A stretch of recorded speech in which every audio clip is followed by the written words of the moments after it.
My name is Jacqueline Friedman. I am the founder and executive director of EducateUS, and I'm your host for this evening. I'm your cruise director. We have a lot of incredible folks from our staff and some guests to work with us tonight. Candace Hardnett, who's our lead organizer, Talia Yet, who's our organizing intern, and AJ Mingaronse. Did I say that? I always say it wrong, AJ. That was right. That was good. You're Our good. program assistant. And they'll all be helping out tonight. And then we'll get to meet Louise and James in just a minute as after we meet all of you.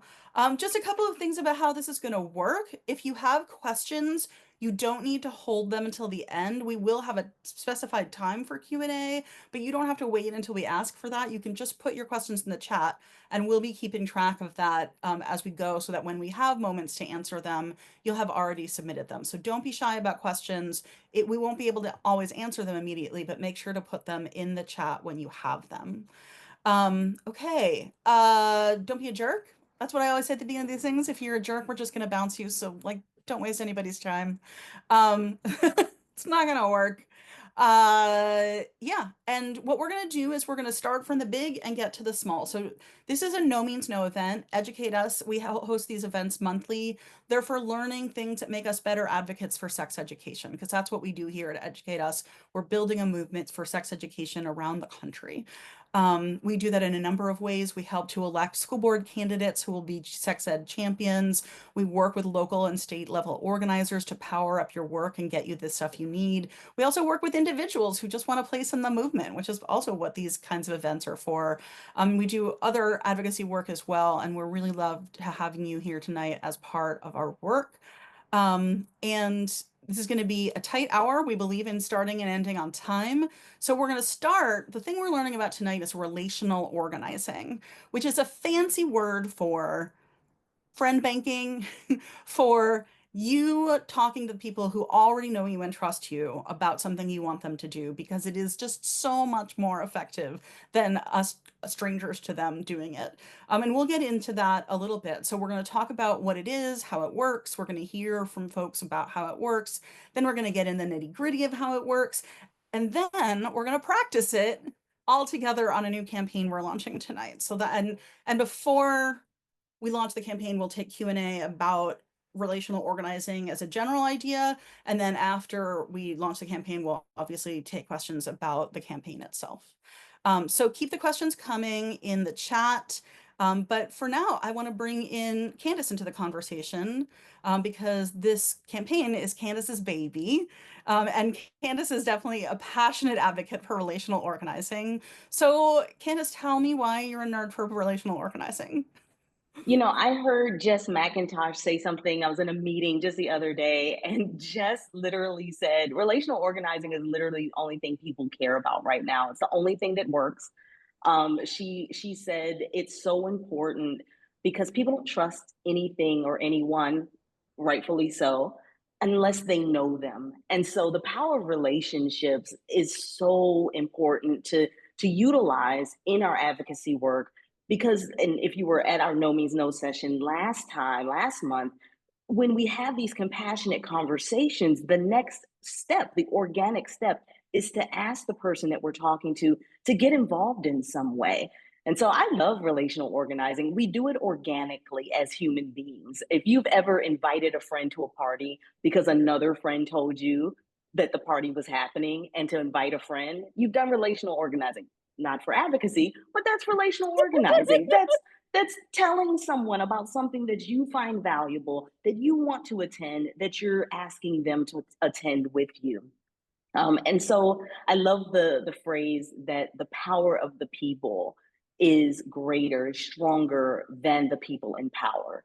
And that's true. And right now, in the climate that we're in, it's going to take all of us in order to make change.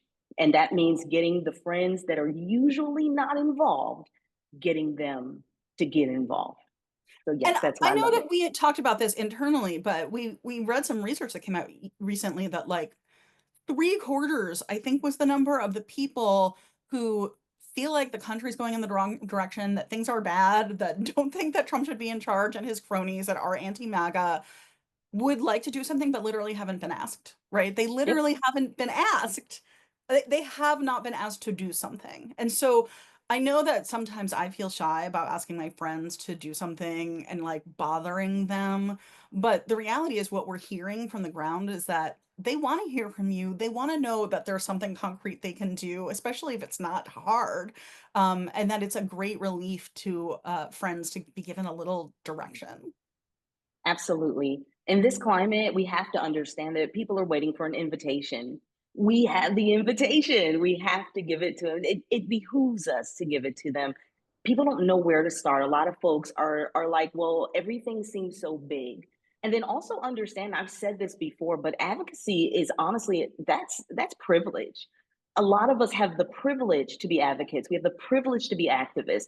I work for an organization where if I put something on my Facebook in opposition to what's happening, I'm not going to get fired. I'm not at risk of losing my job I because would be I'm delighted if some of the trolls called me to try and get you fired.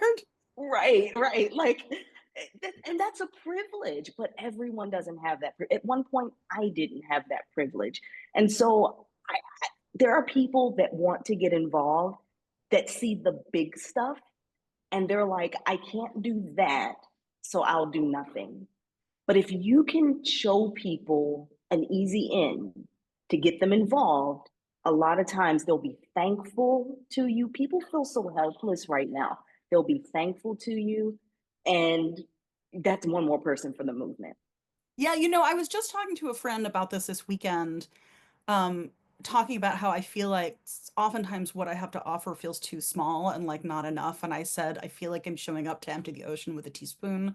And she said, but Jacqueline, you're handing other people teaspoons and they are not ready for a shovel, right? They would feel overwhelmed if you handed them a shovel or a bucket or a boat or something like that. And so, hey, like this is a great way to hand your friends a teaspoon, which is the first thing that they're going to be able to pick up. So I know we have guests to hear from. So Candace, I don't know if you want to introduce us to Louise. Absolutely. I am so honored to intro our first speaker, Louise Walpin, who is the Director of Advocacy for Sweep NJ, a grassroots organization with over 3,000 members. And her name may sound familiar to some of you. Louise and her wife of 36 years were the lead couple in the 2009-2013 legislative fight for marriage equality, as well as one of the lead plaintiff couples in the Lambda Legal lawsuit that secured marriage equality for same sex couples in New Jersey. So I'm going to turn it over now to Louise to share with us how Sweep NJ has been using relational organizing to win. Hi, everyone. It's great to see you all here. So, I'm the Director of Organizing and Advocacy for Sweep New Jersey, and this is definitely a story of relational organizing that started off with a very, very unexpected connections. One of our main priorities this year in Sweep is to pass the gender affirming care bill in New Jersey.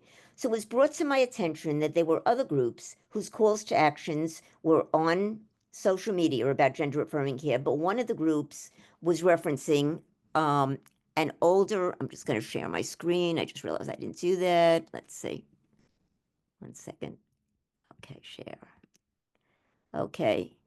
One of the groups was referencing an older bill that was no longer valid, and the other group was referencing the right bill. However, their call to action was not appropriate for the time. So I knew I had to speak to them so that we would all be in sync. I knew that the people in the groups it was a progressive group, LGBTQ focused group, but I didn't know them at all. So I decided I would try reaching out to them by messenger, by email, and I kind of held my breath because I figured they would think I was some kind of crazy lady. I'm contacting them and saying, your call to action is wrong, but I'd really love to work with you. And I was just hoping that the fact that I was including that I was instrumental in getting marriage equality in New Jersey would help. And it did. They contacted me back, and it was two separate groups, as you'll see. It was Soma Action and then Nitty Gritty and the Alliance. Um, they each got back to me and said, yeah, I'd love to speak to you. We met via Zoom, and at first the two groups were separate. I met with them each separately, and we got to know each other. We talked about our own experiences, we collaborated, we shared, we talked about, why we wanted to do this, what we knew, what we didn't. What was interesting to me is in both groups, they said, we really, really want to get involved in this, and we can't believe we screwed up the call to action, but in all honesty, we've never done legislative action, and we have no idea how to do this. And what was kind of neat for me about this was that it's very intergenerational. I obviously am baby boomer, so I came to this with experience. I came to this with knowledge. The other two groups, Summer Action was more Gen X, and the other group more Gen Z.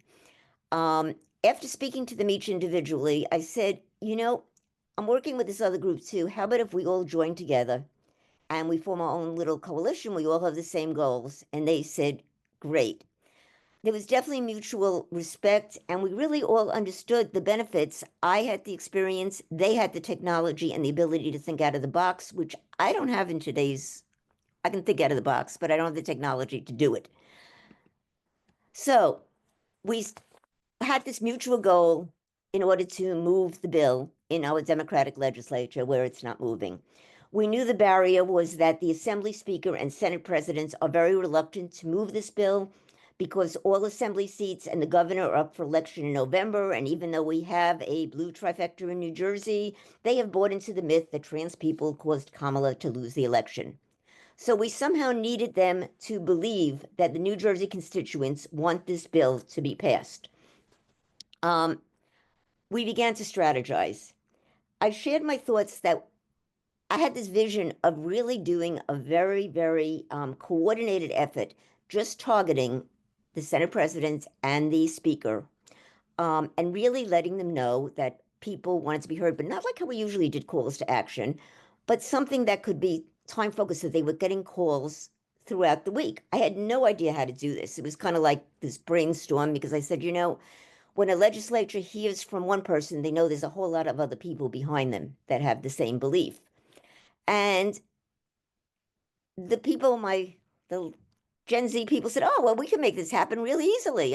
We can do this." So my expertise, my knowledge was taken, and they ran with it. This is what the form looked like when they clicked on the graphic, which we shared on all sorts of social media, right? Instagram, Facebook, shared with friends. It was only in private, only privately. We didn't want any public groups. We didn't want to give them a heads up. There was a call script, name, email. They could sign up for time slots. It was started off every 15 minutes between 9 and 4, Monday to Friday. We had add-on slots from 4 to 4:15 and 4:30. And we also had to duplicate, have people double up on slots because there was so much interest. They could mark off they wanted to be contacted for future actions and also how they heard about this action. So it was very exciting, even just putting it together.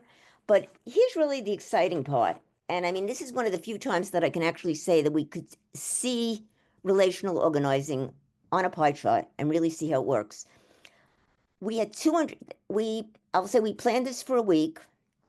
The actual phone calls took place over a week. We had 232 people taking part, and in total, there were 374 phone calls to the Senator Scutari and Assemblyman Cochran, the Speaker and the Senate President, over the week. And if you look, you can really see. I'm going to use Sweep New Jersey as the example because you could really see how relational organizing works. So, 12.8% of the people said that they heard about the action from Sweep New Jersey. Now, if you go to Indivisible, we cross-posted on Indivisible chapters within New Jersey. 4.9% of the people said they heard of it from Indivisible. If you look at Alpha Task Force, a couple of members of Alpha Task Force are members of SWEEP. They shared it within the people they knew. Let's see, who else do I have here? True, 7.1%. That's also the people who started True, which is a transgender education group, are also a member of SWEEP. So they shared it within their circle. And then we also have this kind of vague 18.6% of trans family and friends and 9.7% of Facebook. So Okay. you can really see how the spider web grew just based on relational organizing. And that's it. Thank you. That's incredible. You're And welcome. big impact. 374 calls is a lot of calls. Wow.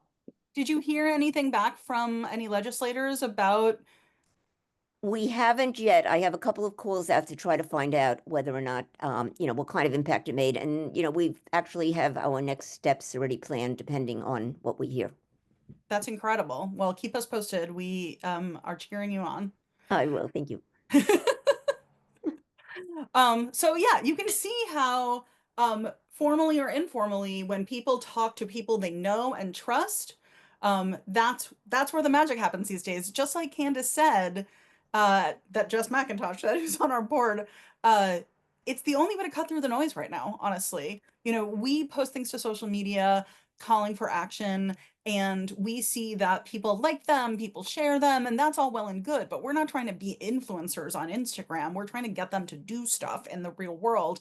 And no matter how much like traction a piece of ours gets, it almost never produces actual action when we just post it to socials, because with the exception of Blue Sky, all those platforms are created to keep you on the platform and make you not click a link that takes you away from that platform.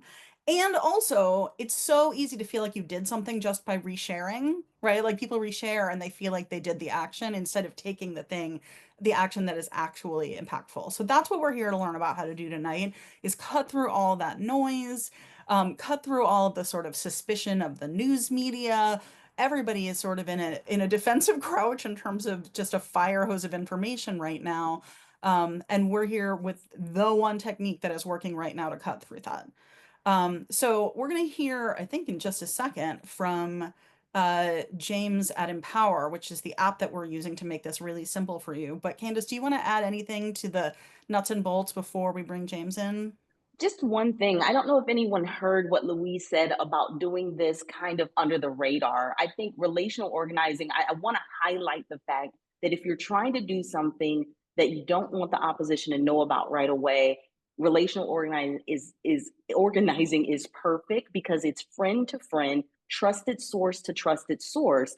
And so as long as no one breaks the trusted circle, the opposition doesn't get a chance to catch wind of it. And so I did want to lift that up. But yeah, we can go ahead and move forward. Yeah, so James Herrmann is here from Empower. Empower is an incredible app that we discovered last year. And actually was at a conference last summer and I learned about Empower, which is a new relational organizing app that for nonprofits costs $0 and for candidates costs only a tiny amount more than that. And we've been using Empower ever since, and we had incredible success with it with our work last year. And James is going to walk you through a little bit about how it works. Awesome. Hey, everyone. I'm James. I'm the campaigns director at Empower Project. We're a nonprofit coalition dedicated to relational organizing, which is how we can give our technology and our training support out to folks like the folks that educate us for free. We believe that progressive tech should be in progressive hands, is really what it boils down to. And we want to try to help bolster this tactic as much as possible. So I'm going to share two really quick examples with you about the kind of support that we provide to folks and two electoral success stories of ours. Because primarily I work on the candidate side at Empower, but we do a lot more than that. We've been around since 2011, refining this tactic and testing this tactic. Over last cycle in just one of our programs, we had about 9 million conversations in 1 week. So Empower has done a lot to really test and see how this works. So I want to start with a recent example that some people may be familiar with. Angela Also Brooks. We joined her team in January of 2024. I'm actually seeing our point of contact on that race tonight. So I'm very, very excited about that. He's a very good friend now. She was the Prince George's County executive in Maryland, and she was running in a really competitive primary. It was considered the most expensive primary in the Democratic Party last cycle. It was $66 million. Was just what one candidate spent. Angela spent $7 million and ended up winning. And her team, when they got in contact with us, she was pulling about 20, 30 points down. And they wanted to run a really robust program that reflected her campaign's values and was modern and investing in people, because that's what she did when she was county executive. So we built this really robust program with her that was relational forward. So volunteers were introduced to relational organizing first. The idea is that you shouldn't have somebody like me that's a campaign staffer talking to your community all the time. Some people like that. A lot of people don't, right? You're the best messenger to your communities, just like I'm going to be the best messenger to mine, right? So voters connected with their family around the states, their friends, on college campuses, really all over, even in some places where campaigns traditionally weren't organizing and were helping to spread her message. She ended up winning the Democratic primary by, I think, 8 or 9%, and then going on to beat Larry Hogan, who was the former Republican governor of Maryland. And if you know anything about Larry Hogan, he was really popular. He had a 70% approval rating as a Republican with Democrats. She ended up beating him by 10 points. She's now Senator Angela Also Brooks and the first Black woman to ever represent the state of Maryland in the US Senate. So we're very, very proud of the work that her campaign did using the Empower app and the support that we were able to provide her.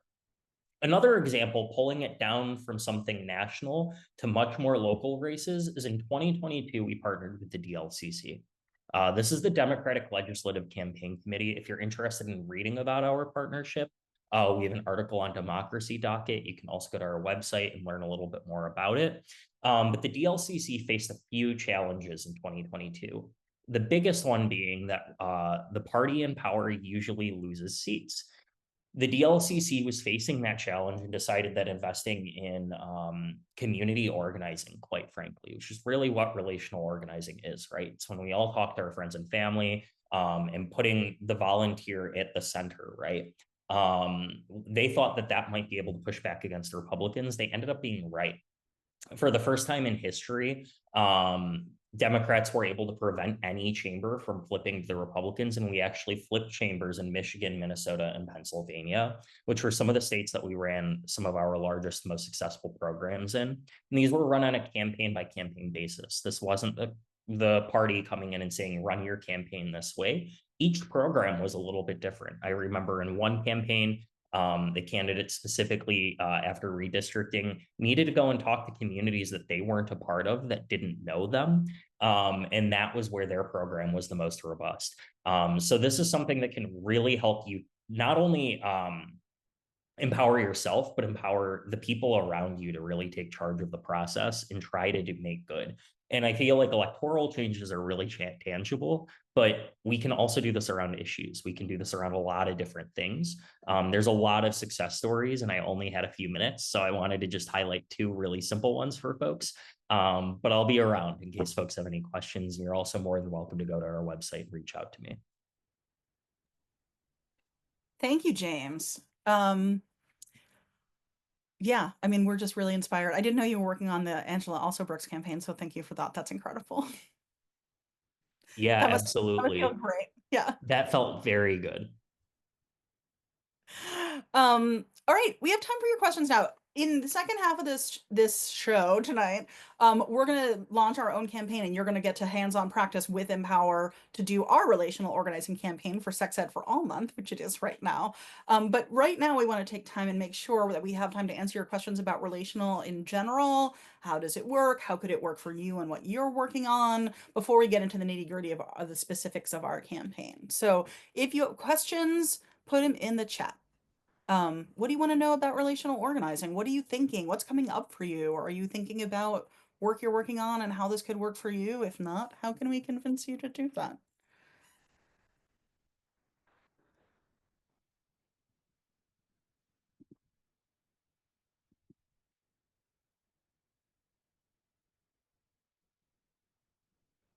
Candace, is there anything else you want to share about relational in general, but while people are writing their questions in the chat? Absolutely. I can't speak enough about relational. One of the things that I really love about it is the fact, and I already said that we can do this when you are. I'm sorry. There's like this thing right in the middle. I had to get rid of it. When you're trying to move under the radar.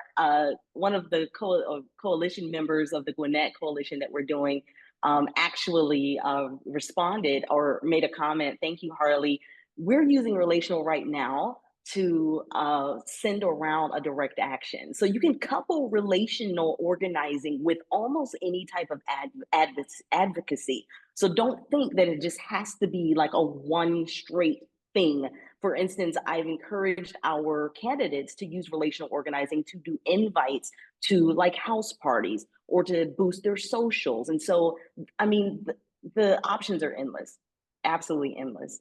Yeah, absolutely. We have a question about whether there are benefits or drawbacks to using relational with folks that you know online versus like literally in person. And yeah, I think it's a great question. James, I actually wonder, since you're the true expert in the room, if you want to field that question. Yeah, absolutely. There are no drawbacks. There's only benefits. When you're thinking about your community, it's not just people that you know in person. I know a lot of, like, one of my hobbies, for example, is music. And when I'm talking with other musicians, they're not always in my state, right? These are people I've maybe met once. Sometimes they're people I know through other people. And but I know how to talk effectively to those people because we're in some of the same group chats. We have a lot of the same friends. There's a really fancy word called homophily, which really just means birds of a feather flock together.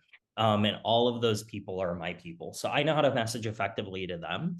And the same goes for you. If you're on Discord with friends or friends of friends that you may have never met, or even just people you've met online, you're part of the same community and you should leverage those relationships for social good. I'm just gonna put a exclamation point on that, or like a finer point on that, which is the asterisk is it works best if you DM them, right? So if you post in a Discord channel and there's a bunch of people talking about stuff and you're like, well, everyone I know is here, I'll just post in this Discord channel. It's not really the juice of what makes relational work. Relational work makes with a one-on-one personal request. Hello, specific Candace, I know you. Hi, Candace. I'm working on this campaign. Can you do this with me? Here's why it's important to me. If I post to a Slack channel that Candace is in, Candace is going to think, maybe this is me. Someone else will do this. But if I'm specifically asking Candace in a DM, in a one-on-one conversation, that's where the magic happens. And I just want to say one thing about this, which is when we first started doing relational a couple of years ago, I texted was trying it out and I texted my friends to ask them to take our sex ed voter pledge, which was what the campaign was at that time. And I was like, everyone's going to tell me they already did it. I run this organization. I founded this organization. Surely my friends have seen me posting about it and like done the fundamental thing I want them to do. Nope. So many of them needed me to ask them personally to do it. And they were happy to do it. They did it. But even though I founded and run this organization, posting generally on socials or channels that they were in didn't get the job done. One-on-one asks is what makes it happen. Absolutely. If I could also just kind of put one thing in, it dawned on me that a lot of people that are new, that we need to get into this fight because it's going to take all of us. They look at us, those of us that are seasoned advocates, been doing this for years. They look at us and they are afraid to do what we do. They don't know that it's too big. And Jacqueline said it, like they don't know, they don't want to get in the boat. They can't handle the boat. And so I did want to revisit that just a bit because, and just to kind of drive that point home, that you've invited them to things before. Come on, go to this march with me. Come on and go to this, do this with me. And they've said no. Find a smaller ask, a smaller endpoint that is a lighter lift, and they might just say yes. So don't, as in, because I'm going to ask you in a minute, start thinking of folks that you can contact.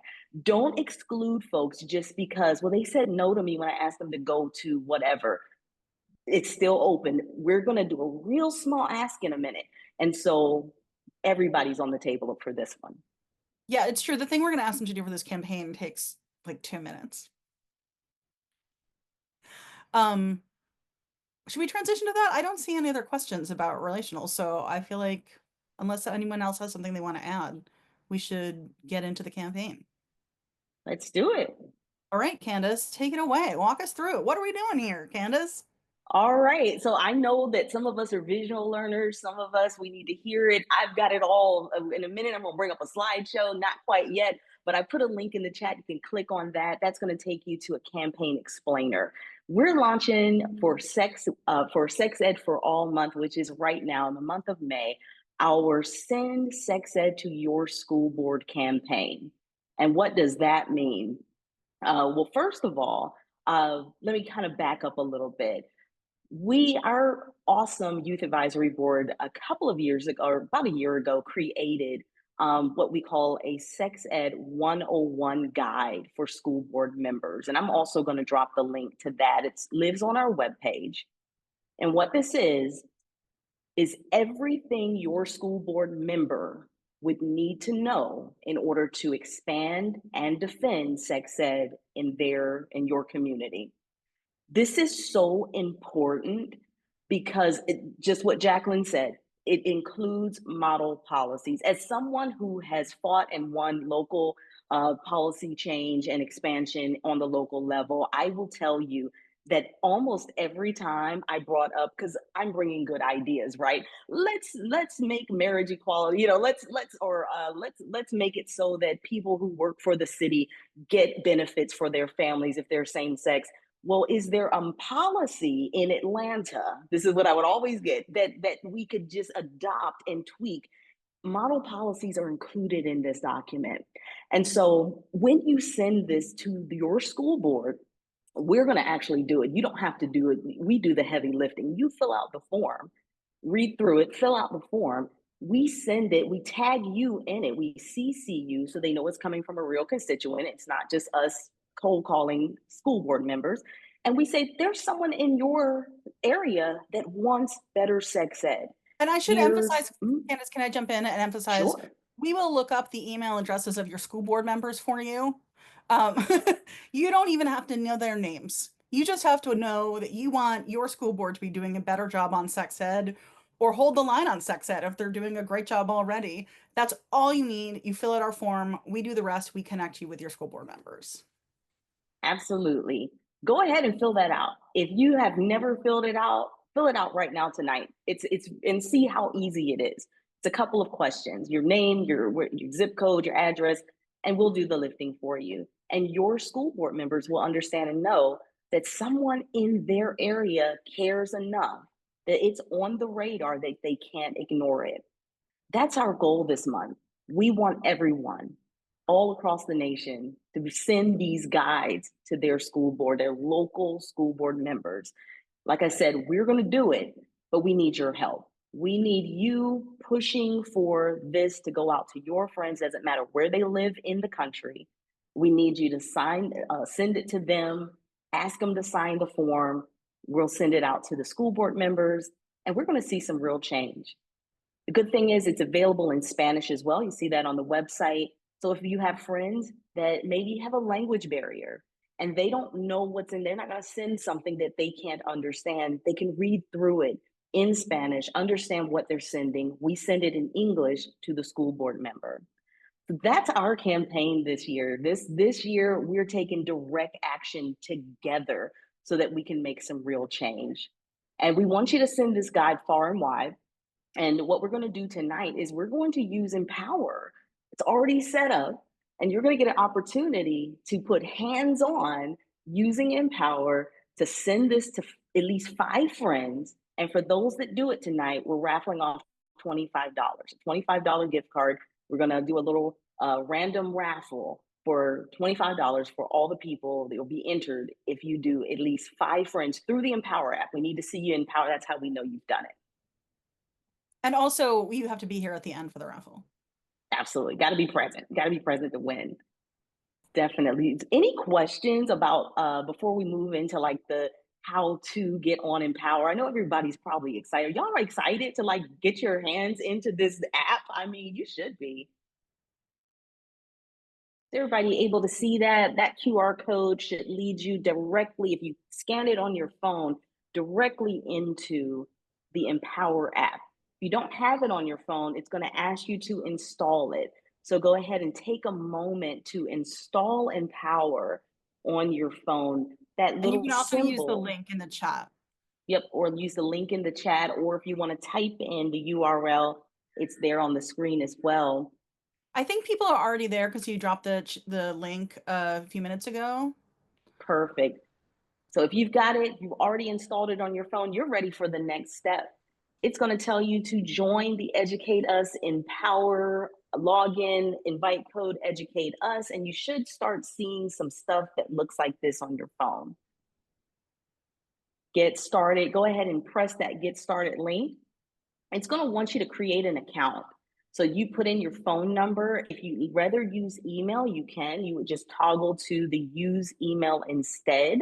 I prefer phone because it's a lot easier to use Empower through your phone, because you can send, and in a minute you'll see what I mean, directly send a text message to your friends. Very easy.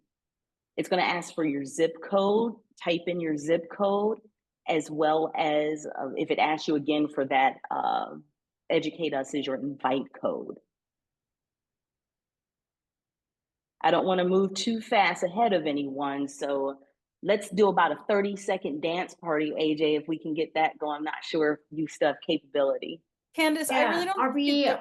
I think switching back and forth between the slideshows is going to be very time consuming. Can we do the dance party after we do the demo?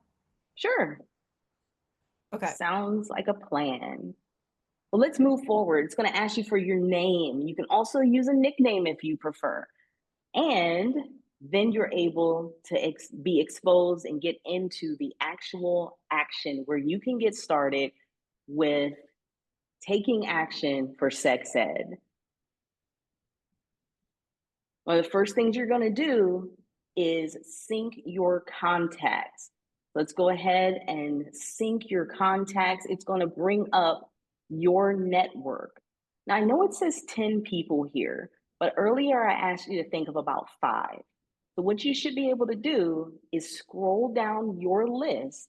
It should pop up when you say add from contacts. It should pop up your contacts in your phone, a list of them, and you should be able to just click the little circle next to their name, which will then, and click about 5, and then press add, which will add them over to another screen. You've now segmented the people that you want to contact from the people who you really don't want to contact. If you notice here, this is actually from my phone personally. I don't want to contact the Charleston VA about sex ed. It's not going to work. So I would only click the people that I want to contact.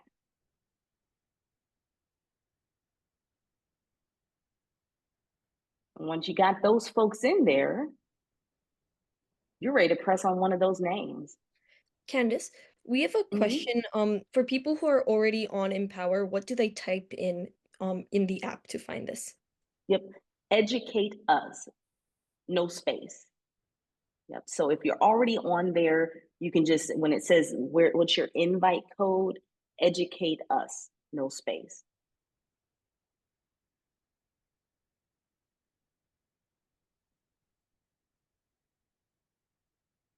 No, I did go ahead and mock call or contact Talia here earlier today. And so that's what you're seeing on your screen. Whenever you press the name, the contact is going to pop up with 3 little icons: a call button, a text button, and an other button.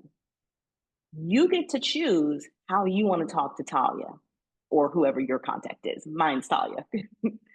But you get to call Talia if you want. You can press the button and give Talia a call and say, hey, and your prompt is, you can scroll down if we were on here, your prompt is, hey, I just signed a really cool sex ed 101 guide form that's going to send a guide to my school board. Will you do it too? This works a lot easier in text, to be honest with you. If you press text, it will bring up the actual wording that we've chosen. You can modify it if you want, or just send it as is. Or if you'd prefer, if you press other, the 3 little dots, go to Messenger. Maybe you're on WhatsApp. Maybe you prefer to contact people through Slack. Those options would be found under the other button. Personally, for this, I enjoy text message. It's easy. It shoots off the message. Literally, I don't have to even do anything. I don't even have to modify it and press send, just like you're sending a regular text message to your friend. And once you've done that, you're going to press yes. Did you reach out? Yes. Or maybe you're waiting for a response. Then it's going to ask you a few questions, and you're just going to answer them. Did your friend send the 101 guide? Yes, they did, or no, maybe not. Or they're not interested. Be honest. We want to get real data here. Did your friend, did you tell your friend about the campaign that you're in? Invite them to join. Answer the question there. And if they're interested, you can share this campaign with them automatically. How are we doing out there? Because I'm sharing my screen, I can't see the chat right now. So I do want to check in with everyone. I can only see a few people on the screen. How's everyone doing? We have a question on how to link contacts again with the app. No problem. So when you go here, let me just go back a little bit because there's a little icon down at the bottom of the Get Started page, and it says People. If you click that, it will lead you to a network, adding people to your network. And you can add contacts, press that bubble there, and then just click on the bubble, the circle next to the names of the people you'd like to add, folks you'd like to contact. Even if you're not going to contact those particular ones tonight, go ahead and add them anyway. They'll be there for later. And then it'll create another list for you of folks that you intend to reach out to. Pick one of those folks. In fact, pick 5 of those folks tonight and send a text message. Once you've sent that message, answer the response questions. The response may be, we haven't, I'm waiting on a response right now. You can always go back in. So what you put here will be recorded. However, you can always go back in and modify this. So maybe right now you don't have answers to everything. You only have answers to one thing. Just whatever you have the answer to the first one. Did you reach out? Yes, I did. We chatted, or yes, I did. I'm waiting on a response for them. You at least have that much, one of those options. Whenever you hear back from them, they text you, come back in, fill the rest out. Emma, I see your chat about whether that you're looking up to see if you're asking your school board for sex ed, better sex ed, or to stay the course. You really don't have to worry about it. The guide works regardless, and we're happy to do that. If you want to personalize it, that's great, but you don't even have to worry about that. We will take care of it. We're trying to make this as easy as possible to do. I just did my 5 while Candace was explaining it. I'm not eligible for the $25, but Anybody have any questions? I want to make sure that I'm answering any questions anyone might have. That's why I can bring this slideshow back up if anyone needs it. I'd love to see a show of hands or drop in the chat if you finished your 5 already. Who's got it done? What if you only added 4, so you need to go back and add 1 more? That's a great question. Get 1 more in if you can. Get 1 more in. For the No, I folks think that he do wants to know 5. how to go back and Go back at where I had that little icon of at the bottom. Go ahead and click. I think it said, let me bring my little slideshow up so I know what it says. It says people. If you go back to the front at the very beginning, it says people at the bottom, at the very bottom of your screen. That will take you back in. I've already had one of my friends say they did it. So has anyone else had a yes? Like somebody just instantly responded?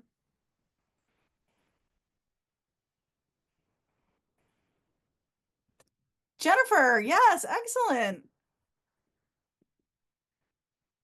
I would love to hear how people are feeling about Empower and like, how do you feel about the campaign now you got your hands on it? Does this feel like a tool that you'll use going forward? Do you feel like after this call, you'll go text more of your friends for our campaign? We hope, we hope, we hope. And Candace will actually talk a little bit about, we have some more incentives. This campaign will be running through the end of May. So we want you to do 5 in the room tonight, but we also want you to keep going because there'll be incentives to keep going as well. Anyone have questions or feedback? How does this feel? Is it fun? Is it intimidating? Is it surprisingly easy? Is it surprisingly complicated? Everyone's focused on texting. We love that. It's really very user-friendly. Excellent. I'm not a tech person. Yeah, you I found this absolutely too. don't need to be. And on top of Empower, I will say this, we mentioned that Empower is virtually free for most people, for most organizations and groups. And we used a more expensive version of a relational organizing tool last year. I will say this, as far as user friendly and usability, Empower hands down. 100% hands down, way easier for our end users to actually participate. I mean, you can't get any better than that. I mean, and believe me, James and the Empower team isn't paying me to say this. I believe this. Candace, we have a question. How do we find out about future campaigns? When we run another campaign, how will people automatically find out in Empower?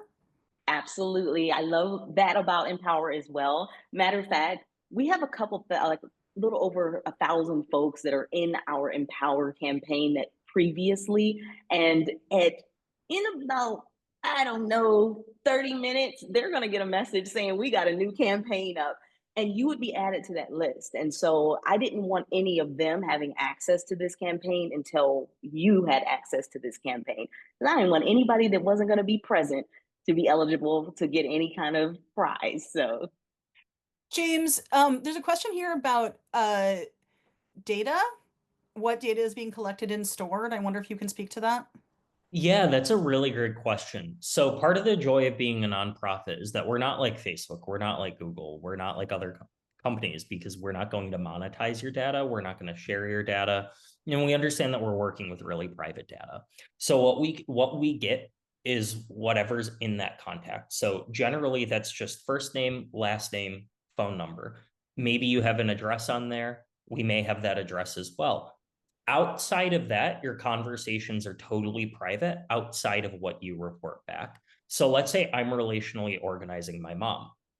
I don't want to share the rest of my private conversation with my mom, right? So Empower has zero interest in looking at that. All it has is you answering the questions, and that's all we know about the contact outside of their name and any data that is connected to that, right? So usually first name, last name, address, cell phone number, or Snapchat username maybe, but we can't even see what's happening inside of the app or in your iMessage or even over that phone call. We have zero insight over that, into that, or else we wouldn't be allowed on the App Store. And then the contact information that you do have, you're keeping that secure and you're not trading or selling that at all. We're not trading and selling it. We have end-to-end encryption. We also have something called encrypt at rest. So we use industry standard security practices. We also have hired people to try to hack us. They haven't done it successfully. I love to hear that people have tested. I love that. That's great. You passed stress tests. That's amazing. Yeah. Emma, thank you for asking. That's a really great question. I think now more than ever, we have to be really careful about who's using our data and our beloved people in our lives' data. So that's a really great question. Candace, we have 5 minutes left. You want to bring us home and talk about what's next for the campaign, and then we'll give out $25 for somebody? absolutely. We're going to be in just a second tallying up. If you're still working, let us know. But we're going to be tallying up exactly how many folks did the 25 or 5 people each, and letting those folks be put into a raffle. In fact, I'm sending right now, Talia, who we have so far. So that way you guys can already be entered into that drawing. In any case, I want to just mention that this is a campaign that's going to be going on for until the end of the month. This is our Sex Ed for All Month campaign. And so you have until May 31st at midnight or whatever time it turns different in order to participate and to get your friends involved. We're going to be raffling off 3 different gift cards. A $25 level, that's for folks that have done 5. Contacted 5 friends and joined Empower and contacted 5 friends. A $50 level, that's for the folks like many of you who are in Empower that do 25 contacts. And so many of you are almost there. So go ahead and keep working. And then we're going to also raffle off $100. That $100 gift card will go to someone who has done everything previous, as well as recruited another person. And that's why that share link is there. Recruited another person, and the system will know that you recruited that person, recruited them to be involved in the campaign as well.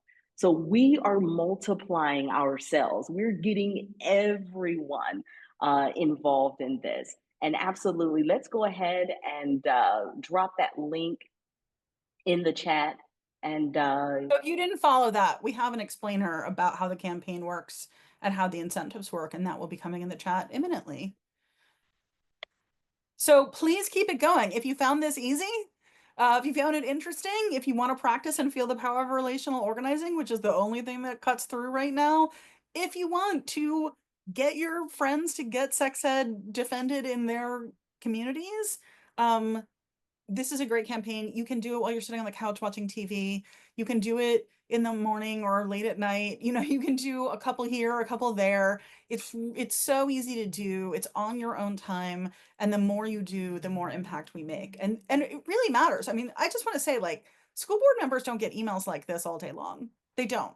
They do from our opposition, because our opposition is super organized and they know about relational organizing. They don't use these kinds of apps, but they know about one friend telling three friends telling three friends. And they make themselves seem bigger that way.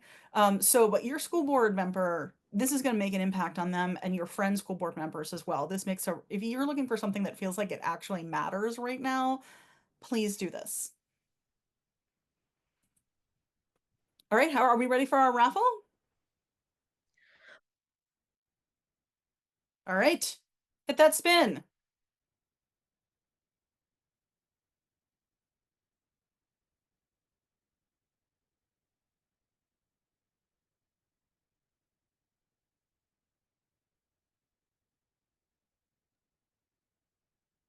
Ooh, Autumn is our $25 winner. So you'll be hearing from us tomorrow about that, Autumn. We'll be sending that in a gift card. Congrats, everybody. Candace, any last congratulations, Autumn. thoughts about relational? And then Absolutely. I'll wrap us up for the night. I just hope everyone takes the opportunity to really get in there, get more folks involved. And if you need help standing up relational organizing for your organization, for your cause, contact me, contact James. I'll connect you with James and anyone else at Empower. It's so worth it. Let's do this together. We're about to make some change, y'all. Yeah, absolutely. And thank you all for being here tonight. Like I said, this is a monthly event called No Means No. You're all on our email list now, whether you were before or not. So you'll hear about the next one, which will be sometime in late June, I think. We all love having a community and learning together so we can be better advocates. And we really appreciate you and your enthusiasm to learn something new tonight. So appreciate all of you, and Robin Darling is going to have a tech question after we wrap. So everyone, thank you for being here. Thank you for all the incredible work we know you're doing in your communities. And as always, for Educate Us, let us know how we can be of use. What we do, our mission is to power up your work. So anyway, whether it's relational or some other way that we can be of use to you, we always want to know. Just email Candace or me.